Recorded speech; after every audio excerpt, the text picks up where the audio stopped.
Hola, ¿qué tal? Hoy vamos a hablar de un tema súper importante que son las hernias de columna. Este padecimiento es muy común a nivel mundial. Vamos a hablar de cómo diagnosticarlas, cómo prevenirlas, cómo tratarlas. No te olvides, soy el doctor Jorge Ibarra, traumatólogo ortopedista cirujano de columna y articular en Tepic, Nayarit. Comenzamos.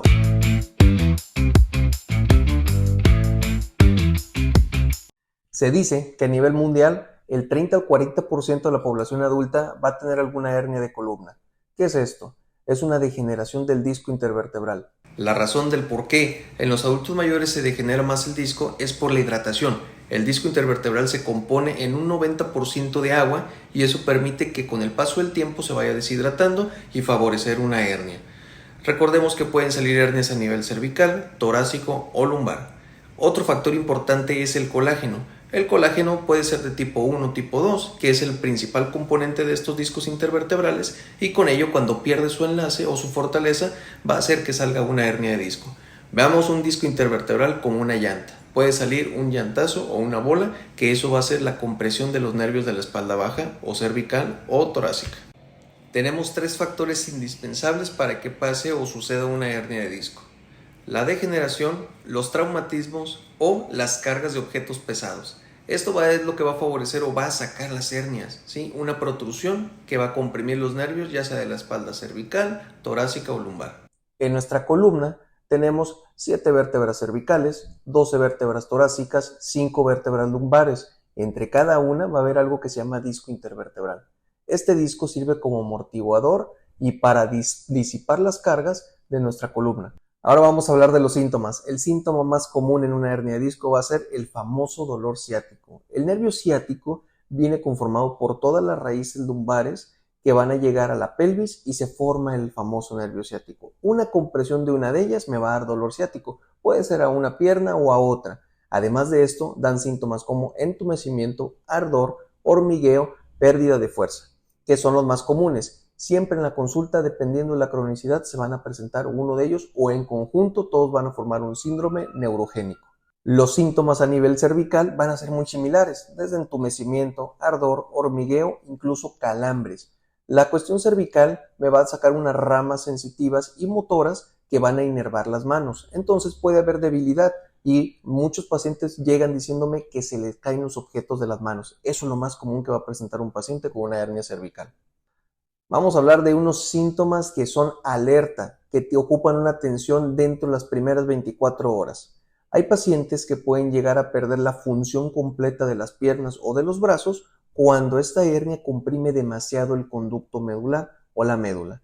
Esto se llama síndrome de caudequina o extrusión compresiva masiva del conducto medular. Esto necesita una atención dentro de las primeras 24 horas para tener un buen resultado.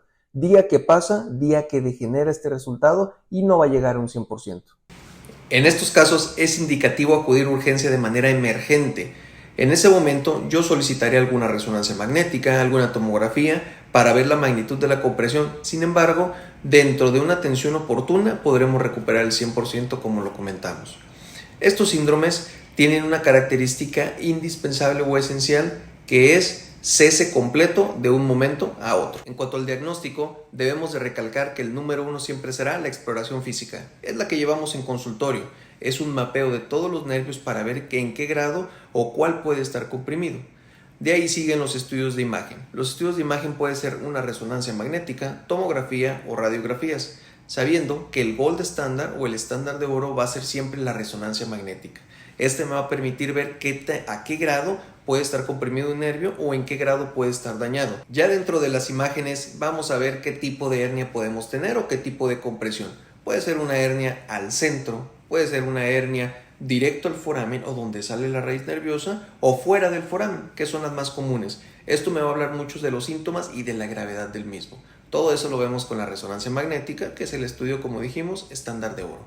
Ahora sí, teniendo un diagnóstico y una magnitud del problema, vamos a proceder al tratamiento. Existen distintos tipos de tratamiento. Cabe recalcar que una hernia no es indicativa de cirugía. No todas las hernias necesitan cirugía.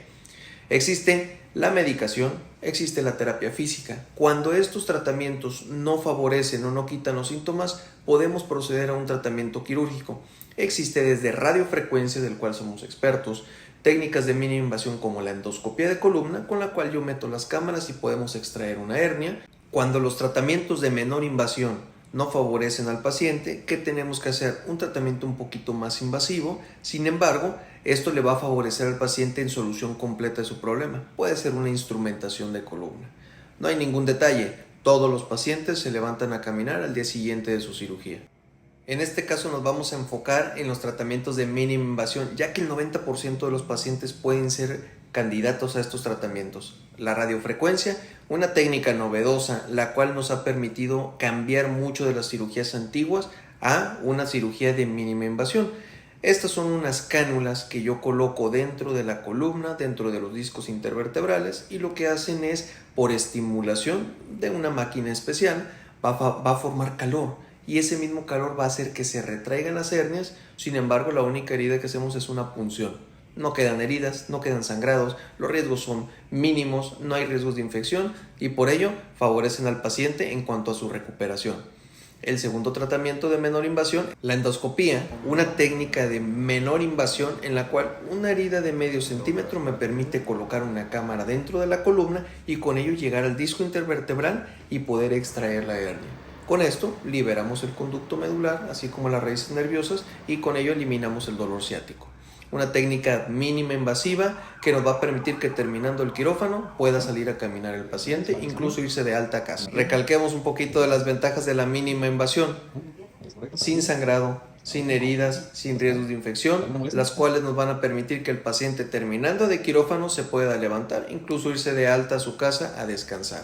Cuestión de 7 días estará recuperado de su procedimiento. Cuando el paciente no es candidato a una cirugía de mínima invasión, existen otras cirugías las cuales ya no es necesario abrir, se colocan de manera percutánea. La famosa instrumentación lumbar es una cirugía bastante segura en manos expertas. Nosotros lo que utilizamos son técnicas en las cuales de manera percutánea coloco tornillos, utilizamos aparatos que se llaman neuromonitoreos, los cuales me van monitoreando los nervios, cómo se van comportando, y eso nos permite hacerlo de manera segura. Sin embargo, nos va a ayudar a liberar completamente los nervios y estructurar nuevamente una columna. Después de una cirugía, siempre estará indicada la rehabilitación física. Esto me va a ayudar a eliminar la inflamación de los nervios y con ello tener una recuperación más rápida del cuadro. Ya liberados los nervios, ayudamos con la terapia física, fortalecimiento muscular, así como relajación del mismo, y con ello llevamos una mejor evolución de nuestro cuadro. Ahora sí, teniendo una causa, un diagnóstico y un tratamiento, nos vamos a la prevención. Esa es la mejor medicina. Evitar que salgan las hernias. Son cosas que podemos hacer en el día a día que nos va a evitar sobrecargar estos discos intervertebrales y que produzca una compresión hacia los conductos neurales.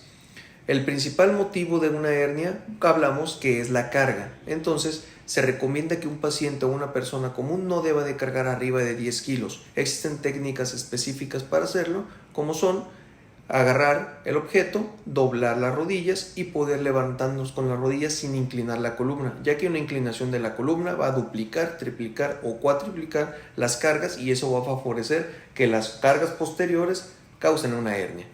Otra de las cosas que nos va a ayudar y que es muy conocido es el ejercicio.